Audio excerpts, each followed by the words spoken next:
Right breaking news కాసేపట్లో విజయవాడ ప్రభుత్వ hospital కు వల్లభనేని వంశీని తరలించనున్నారు. హెల్త్ ఇష్యూస్ రావడంతో హాస్పిటల్లో అడ్మిట్ చేయాలని కోర్టు ఆదేశించింది. కోర్టు ఆదేశంతో విజయవాడ ప్రభుత్వ హాస్పిటల్ కు వంశీని తీసుకెళ్తారు పోలీసులు.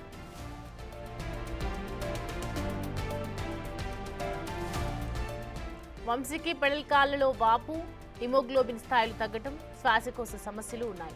వంశీ శ్వాస తీసుకోవడంలో ఇబ్బందులు పడుతుండటంతో పాటు మాట్లాడటంలో సమస్యలు ఎదుర్కొంటున్నట్లు కోర్టుకు తెలిపారు. దీంతో వైద్య పరీక్షలు నిర్వహించాలని కోర్టు ఆదేశించింది.